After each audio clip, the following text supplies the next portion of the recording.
देखिए, एक बात तो मानने वाली है कि हर रैंक में प्रॉब्लम है, हर रैंक के पेंशन में प्रॉब्लम आ रही है। जैसे कि हमने पहले आपको बताया था कि किस तरीके से ओआरस और जेसीओस का हमेशा नुकसान हुआ है। जब भी आप उनके रैंक एनालिसिस को करेंगे ओआरस से लेकर जेसीओस तक, हमेशा कुछ ना कुछ प्रॉब्लम है, सही तरीके से पेंशन नहीं मिल पाता है। अब इसके पहले ओआरओपी 1 मिला, ओआरओपी 2 मिला, हम सबको पता है कि कितनी सारी विसंगतियां, कितनी कमी थी और वो पेंशन सही तरीके से कैलकुलेट होकर के नहीं मिलता है। तो हमेशा से ओआरस और जेसीओस को प्रॉब्लम झेलना पड़ा है। लेकिन आज के इस वीडियो में मैं आपसे बात करूंगा कि नायब सूबेदार से लेकर के ऑनररी कैप्टन तक को भी नुकसान हुआ है, और इसके साथ स्पर्श पेंशन पोर्टल को ऑपरेट कैसे करना है, अपना जीवन प्रमाण पत्र कैसे अपडेटेड रखना है, इन सब के बारे में तो ऑलरेडी हमने आपको बताया ही हुआ है। तो चलिए फिलहाल अभी हम बात करते हैं कि किस तरीके से नायब सूबेदार से लेकर ऑनररी कैप्टन तक को भी नुकसान होता है, और पेंशन में, बेसिक पेंशन में क्या प्रॉब्लम है, और उसको अगर सुधारा जाए भारत सरकार के तरफ से तो जेसीओस और ओआरस को भी कोई प्रॉब्लम नहीं होगा, और जो हमारे ऑनररी कैप्टन है या फिर नायब सूबेदार है उनके रैंक्स को भी कोई इफेक्ट ना पड़े। तो हमारी भारत सरकार से यही कहना है कि जो पेंशन टेबल वो बनाते हैं उसका रिकैलकुलेशन एक बार ज़रूरी है, ताकि वो देख ले कि किसको कम पड़ रहा है और उसके अकॉर्डिंग वो बढ़ करके मिलना चाहिए। तो चलिए आज हम बात करते हैं नायब सूबेदार से लेकर के ऑनररी कैप्टन तक का। वीडियो काफ़ी छोटा होने वाला है, इसलिए वीडियो को शुरू से लेकर लास्ट तक ज़रूर देखिएगा, ताकि सारी चीज़ें आप समझ सकें और आप अपना राय भी हमारे साथ शेयर कर सकें। क्योंकि ये जो वीडियो बना है ये आपके ही एडवाइस पे बना है, क्योंकि मैं हमेशा जेसीओस और ओआरएस की बात कर रहा था, तो हमारे पास एक नायब सूबेदार का कमेंट आया और उन्होंने बताया कि देखिए, आप नायब सूबेदार की बात नहीं कर रहे लेकिन उनको भी नुकसान हो रहा है। और जब सच में हमने कैलकुलेट किया तो देखा सच में प्रॉब्लम है। तो आपके भी एडवाइस और राय की बहुत ज़्यादा ज़रूरत है, इसलिए आप वीडियो को पूरा देखा करें। और एक चीज़ आपसे रिक्वेस्ट करूंगा, ईटीएच इंडिया चैनल को सब्सक्राइब नहीं किया है, सब्सक्राइब कर दीजिए, बेल आइकन को दबा दीजिए, सो दैट ऐसे लेटेस्ट इन्फॉर्मेशन आपको हमेशा मिलते रहे, और एक ऐसी फैमिली हो जहां पर आप जो भी राय रखें उसको हम लोग रिस्पेक्ट करेंगे और उसके अकॉर्डिंग ही काम करेंगे। ये मैंने शुरू से आपको बताया, क्योंकि ईटीएच इंडिया हमने स्टार्ट इसलिए किया था क्योंकि जब स्पर्श पेंशन पोर्टल आया था तो बहुत सारे पेंशनर्स को प्रॉब्लम हुई थी, स्पेशली लाइफ सर्टिफिकेट को लेकर के। तो हमने कोशिश यही की कि जीवन प्रमाण पत्र किस तरीके से आसान हो हमारे पेंशनर्स के लिए, ताकि उनको इधर उधर कहीं जाने की ज़रूरत ना पड़े, वो खुद से घर बैठे आराम से अपना लाइफ सर्टिफिकेट सबमिट कर सकें। तो आप चैनल को सब्सक्राइब कर सकते हैं। इसके अलावा डीए डीआर के ऊपर में, ओआरओपी 3 के पेंशन टेबल के बारे में, सिपाही से लेकर सूबेदार मेजर तक को क्या एरियर होना चाहिए, ओआरओपी 3 में पेंशनर्स को कितना फ़ायदा हो सकता है, सारे टॉपिक्स पे बहुत ही सिंपल तरीके से कम टाइम में आपके साथ वीडियो लेकर के आते हैं। तो हमारी ये कोशिश आपको कैसी लग रही है वो भी आप नीचे कमेंट करके बता सकते हैं। चलिए आते हैं फटाफट से अपने टॉपिक पे, और हमारा टॉपिक क्या है आपको पता ही है, वो है नायब सूबेदार से लेकर ऑनररी कैप्टन तक के रैंक को कैसे नुकसान हो रहा है। चलिए एक एक करके आपसे डिस्कस करते हैं। तो जैसा कि मैंने आपको टॉपिक का बताया ही कि नायब सूबेदार से लेकर ऑनररी कैप्टन रैंक जो है, इन रैंक का भी नुकसान हो रहा है। No benefits in pension, simple सी बात है, फॉर दोज पेंशनर्स जो 1 जुलाई 2019 के बाद आए हैं। ये टॉपिक थोड़ा सा समझने वाला है।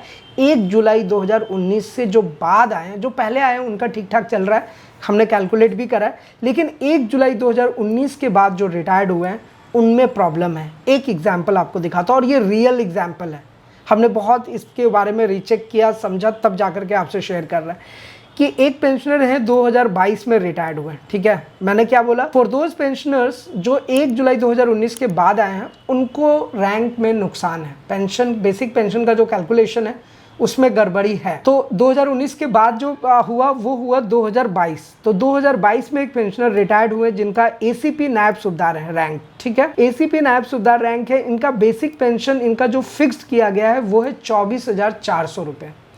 बहुत छोटी सी बात आपसे कर रहा हूँ, बहुत ही कम समय में, इसको जरूर समझ लीजिएगा। इनका बेसिक पेंशन 24,400 रुपया फिक्स्ड हो गया, एसीपी नायब सूबेदार इनका रैंक है। एक्चुअल में अगर इनको कैलकुलेट करके देखा जाए तो 25,000 के आसपास इनका बेसिक पेंशन फिक्स्ड होना चाहिए, या इससे ऊपर, इससे कम तो होना ही नहीं चाहिए। क्यों ऐसा बोल रहा हूँ, क्योंकि रीज़न अगर आप इसका देखेंगे, देखिए हमने रीज़न भी यहाँ पे लिखा है, हवलदार की मैक्सिमम बेसिक फिक्स पेंशन आपको पता है कितनी होती है, 25,000 रुपये, इससे कम तो है ही नहीं।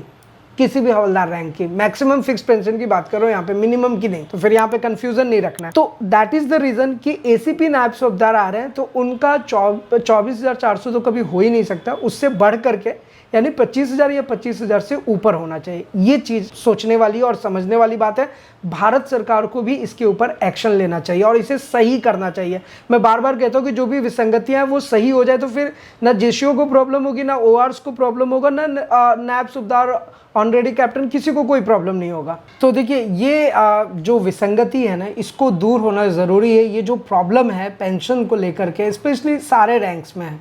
देखिए जेसीओज और ओआरएस में मैं आज भी कहता हूँ, किसी को अब बुरा नहीं लगना चाहिए, लेकिन ये बात बिल्कुल सही है और इस बात को मानिए कि जो ओआरएस और जेसीओज है ना, वो अपना सबसे ज़्यादा नुकसान सहते हैं, सबसे ज़्यादा नुकसान होता है उनको। रैंक के बेसिस पे जो ग्रोथ होनी चाहिए, रैंक के बेसिस पे जो फिक्स्ड बेसिक पेंशन होना चाहिए, उसके ऊपर जो उनका डीए डीआर मिलता है, वो हर जगह पे उनको प्रॉब्लम्स है।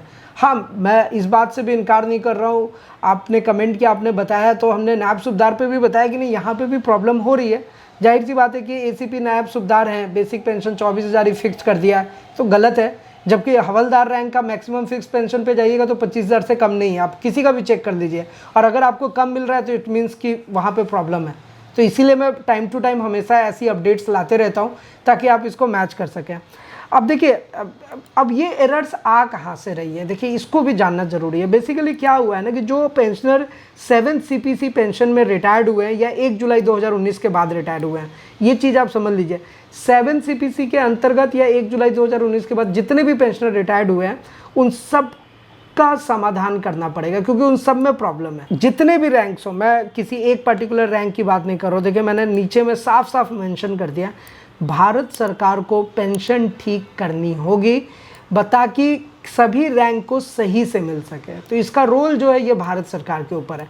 अगर भारत सरकार इस पर एक्शन लेगी तभी जाकर के इसका सॉल्यूशन निकलेगा। अदरवाइज जैसा मैंने आपको स्टार्टिंग में बताया था कि जैसे OROP 1 में जो गलतियां हुई हैं, OROP 2 में वही गलतियां हो चुकी है। अब OROP 3 की हम लोग बात कर रहे हैं, वही चीज़ कोई एक्शन ही नहीं लेंगे भारत सरकार, तो डेफिनेटली OROP 1, 2 अब 3 में भी वही गलती हो जाएगी और ऐसे ही। लेकिन यह है कि इसके लिए बहुत सारे प्रोटेस्ट हुए हैं, हमारे स्पेशली हमारे जो जेसीओज और ओआरएस में हमेशा ये वर्ड यूज़ करता हूँ क्योंकि वो सच में बहुत ज़्यादा स्ट्रगल फेस कर रहे हैं। एक्चुअल धरातल पर भी उनको कोई बेनिफिट नहीं है, तो उनके लिए तो सरकार को इसके ऊपर एक्शन लेना चाहिए, काम करना चाहिए। बाकी आपके फैमिली मेम्बर्स में या जितने भी लोग हैं, आप इस वीडियो को ज़रूर शेयर कीजिए, ज़्यादा से ज़्यादा लोगों तक ये वीडियो पहुँचे और आप भी एक बार अपना बेसिक पेंशन चेक कर लीजिए आपका क्या मिल रहा है। क्योंकि देखिए बेसिक पेंशन के ऊपर हमने बहुत डिटेल में वीडियो बनाया हुआ है, एकदम 1 बाई 1 पॉइंट वाइज आपको बताया हुआ है कि किस दिन पे आप रिटायर्ड हुए, आपके क्वालिफाइंग सर्विस के अकॉर्डिंग आपको कितना पेंशन मिलना चाहिए, हर चीज़ हमने आपको स्टेप बाय स्टेप बता रखा है। तो आप भी अपना ज़रूर चेक कीजिए। हालांकि स्पर्श पेंशन पोर्टल कैसे ऑपरेट करना है इसके बारे में तो हमने बताया ही है। अभी आज के टाइम पर क्या होता है ना कि हमेशा जब भी आप स्पर्श पेंशन पोर्टल ओपन करेंगे तो एक आपको ना यहाँ पर मैसेज आता है, ये देखिए, ये जो मैसेज है ये बेसिकली अलर्ट मैसेज आता है, टू नो योर आइडेंटिफिकेशन और life certificate migration status, click here. तो जैसे ही आप इस बटन पे क्लिक करते हैं ना, तो ये आपके पास ये वाला फॉर्म ओपन होता है। तो यहाँ आपको बस अपना बैंक अकाउंट नंबर और यहाँ पर आपको अपना पर्सनल नंबर माने कि IC, रेजिमेंटल या GPF नंबर डाल सकते हैं। ये नंबर डालेंगे, नीचे में कैप्चा कोड दीजिएगा, आपको एग्जैक्टली पता चल जाएगा ना कि एक्चुअल में क्या हुआ है, आपका लाइफ सर्टिफिकेट सबमिटेड है या नहीं। पेंशनर के लिए सबसे ज़रूरी चीज़ क्या है, उनका पेंशन। बाकी OROP 3 की बात करें, DA DR की बात करें, सब हुआ है, ये एक्चुअली मिलता कुछ नहीं है, लेकिन इसके ऊपर में बातें ऐसी होती है ना, और एक अभी 15 लाख की बात चल रही है, तो ये सब चीज़ें हुआ है, इसका कोई धरातल पे कुछ आउटपुट नहीं है। फ़िलहाल आउटपुट आएगा, कुछ रिजल्ट आएगा तो आपको पता ही है, हम तो आपके साथ शेयर करेंगे ही, क्योंकि कोशिश हमारी यही है कि आपके साथ सही चीज़ें शेयर करें। तो यहाँ से ये 2 चीज़ें आप डालिए, अपना जीवन प्रमाण पत्र का स्टेटस ज़रूर चेक कीजिए, क्योंकि बहुत सारे पेंशनर का जो लाइफ सर्टिफिकेट का वैलिडेशन डेट है, जो उसका एक्सपायरी डेट है, वो अगस्त, सितंबर, अक्टूबर ही रहता है। तो सितंबर अभी चल रहा है, अपना जीवन प्रमाण पत्र ज़रूर चेक कर लीजिए। और जैसा कि मैंने आपको बताया हुआ है कि जीवन प्रमाण पत्र अगर आपको फिल करना है तो आप इसको लाइफ सर्टिफिकेट अपने मोबाइल फ़ोन से भी अपडेट कर सकते हैं। साथ ही साथ अगर आपके पास कोई बायोमेट्रिक डिवाइस है तो उसके थ्रू भी आप अपडेट कर सकते हैं। तो ये सारी चीज़ें चेक कीजिएगा। कोई प्रॉब्लम आएगी, कुछ ऐसा आपको पूछना होगा, आपको पता ही, आप नीचे कमेंट करके पूछ सकते हैं। अगर आप अपना कोई सुझाव या एडवाइस देना चाहते हैं वो भी आप हमारे साथ ज़रूर शेयर कीजिए। तो फिलहाल आज की इस वीडियो में इतना ही, फिर मिलते हैं किसी नेक्स्ट इंटरेस्टिंग वीडियो में। तब तक के लिए सलाम, दुआ और कम प्रणाम, सत श्री अकाल, कीप वॉचिंग, कीप स्माइलिंग, अपने और अपने साथ सबका ख्याल रखें।